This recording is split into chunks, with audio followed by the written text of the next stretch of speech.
Assalamualaikum warahmatullahi wabarakatuh.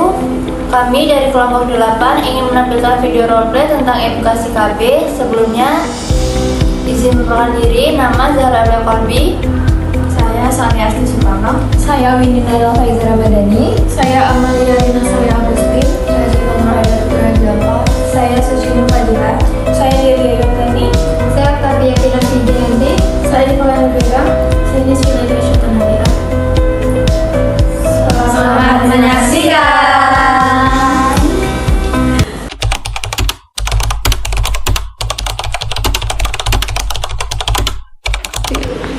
Assalamualaikum warahmatullahi wabarakatuh. Selamat pagi Ibu-Ibu. Terima kasih sudah hadir dalam kegiatan posyandu hari ini dalam rangka penimbangan dan imunisasi anak. Seperti yang sudah saya sampaikan melalui undangan yang diberikan 2 hari yang lalu, setelah kegiatan imunisasi selesai, nanti kita juga akan mengadakan edukasi kesehatan mengenai keluarga berencana KKB ya Ibu. Silakan ibu-ibu yang membawa bayi bisa kami ajak pendaftaran untuk mendaftar terlebih dahulu untuk dilakukan penimbangan dan imunisasi. Baik Ibu Kader, saya ingin menimbang dan mengimunisasi anak saya. Boleh, silakan Ibu, kita mulai dari penimbangan berat badan bayi terlebih dahulu ya Ibu. Silakan Ibu.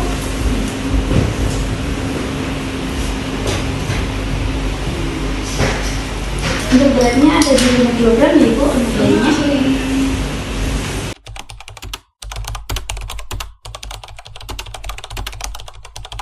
Terima kasih Ibu-Ibu, kegiatan imunisasi pada pagi hari ini sudah selesai. Selanjutnya kita akan lanjutkan kegiatan edukasi kesehatan. Untuk Mbak Pratnya dipersilakan.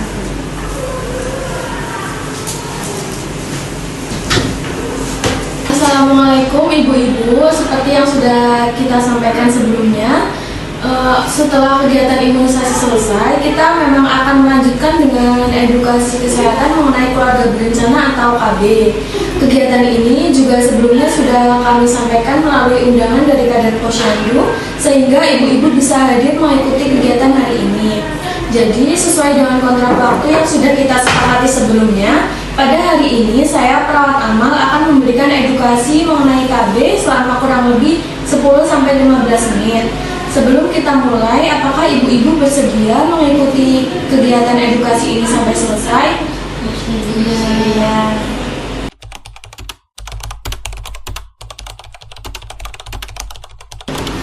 Jadi, keluarga berencana atau KB adalah program yang membantu pasangan suami istri untuk merencanakan jumlah anak, mengatur jarak kelahiran, dan menentukan waktu kehamilan. Jadi dengan adanya KB diharapkan kesehatan ibu lebih terjaga, anak dapat tumbuh dengan baik, serta kesejahteraan keluarga juga meningkat ya Ibu.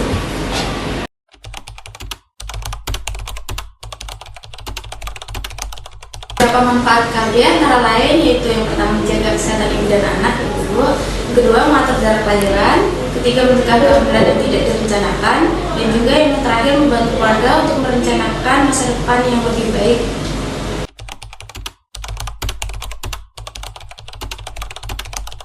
Ada beberapa jenis metode KB yang bisa dipilih oleh pasangan suami istri. Setiap metode memiliki kelebihan, kekurangan, serta efek samping yang berbeda. Sehingga pemilihannya perlu disesuaikan dengan kondisi kesehatan masing-masing ibu. Metode KB secara umum dibagi menjadi metode alami, metode sederhana, metode hormonal, metode jangka panjang, dan metode permanen. Metode pertama ada metode alami. Salah satunya ada MAL atau metode amnor laktasi. Metode ini digunakan oleh ibu yang masih menyusui bayi secara eksklusif dan belum mengalami menstruasi setelah melahirkan. Kelebihannya yaitu yang pertama tidak menggunakan obat atau alat, yang kedua tidak menimbulkan efek samping, yang ketiga aman bagi ibu menyusui. Untuk kekurangannya yaitu ada hanya efektif sampai bayi berusia 6 bulan. Ibu harus menyusui secara eksklusif dan teratur. Jika syarat tersebut tidak terpenuhi, maka metode ini menjadi kurang efektif untuk mencegah kehamilan.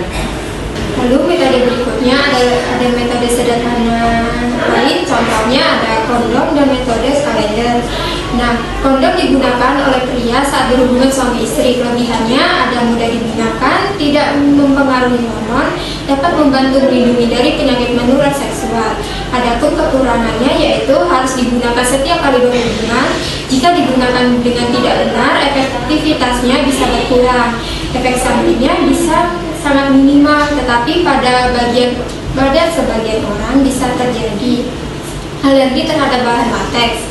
Terus metode sederhana lainnya ada metode kalender. Nah, ini metode kalender yaitu dengan menghitung masa subur dan menghindari hubungan suami istri pada masa tersebut. Kelebihannya tidak menggunakan alat atau obat, lalu tidak menimbulkan efek samping. Namun kekurangannya harus dilakukan dengan disiplin ibu-ibu, jadi kurang efektif jika siklus haidnya tidak teratur.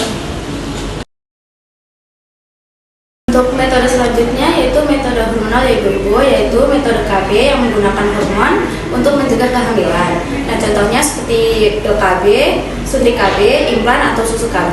Nah, pil KB diminum setiap hari, kelebihannya itu mudah digunakan. Yang kedua, dapat membantu mengatur siklus menstruasi. Nah, untuk kekurangannya itu harus diminum setiap hari secara teratur ya ibu-ibu. Jika sedang lupa, efektivitasnya akan berkurang. Nah, efek sampingnya yaitu mungkin terjadi misalnya mual, sakit kepala, ataupun perubahan berat badan pada ibu-ibu. Nah, selanjutnya metode hormonal lainnya adalah implan atau susu KB. Implan dipasang di bawah kulit lengan oleh tenaga kesehatan dan dapat bertahan sekitar 3-5 bulan. Nah, kelebihannya itu sangat efektif, tidak sering kontrol. Kekurangannya harus dipasang oleh tenaga kesehatan. Efek sampingnya yang mungkin terjadi yaitu perubahan siklus menstruasi dan juga bercak pendarahan ringan. Ini ibu contoh jenis kontrasepsi hormonal. Ini ada suntik KB 1-2-3 bulan. Lalu ada pil KB. Ini untuk klaster kontrasepsinya ini yang metode terbaru ya Bu. Terus ini susu KB ini nanti dipasang di bawah kulit di lengan.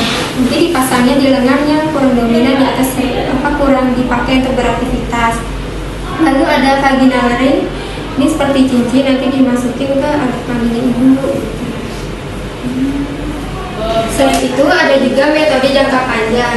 Salah satunya ada IUD atau spiral atau kita kenal dengan sebutan AKDR. Nah, IUD ini dipasang di dalam rahim oleh tenaga kesehatan dan dapat bertahan hingga 5-10 tahun. Memiliki kelebihan sangat efektif, tidak perlu sering datang untuk kontrol. Memiliki kekurangan, harus dipasang oleh tenaga kesehatan ibu-ibu. Efek sampingnya mungkin terjadi pada sebagian ibu-ibu, yaitu menstruasinya lebih banyak atau menstruasinya bisa lebih lama. Untuk yang terakhir ada metode permanen, yaitu metode KB bagi pasangan yang sudah tidak ingin memiliki anak lagi. Contohnya yaitu tubektomi pada wanita dan vasektomi pada pria. Tubektomi dilakukan dengan cara mengikat atau memotong saluran tubar sehingga sel telur tidak dapat bertemu dengan sperma. Untuk kelebihannya sangat efektif, tidak perlu menggunakan KB lagi. Namun ada pula kekurangannya yaitu bersifat permanen dan tidak dapat dikembalikan seperti semula. Kalau vasektomi itu apa ya Bu? Jadi vasektomi adalah metode KB permanen untuk pria.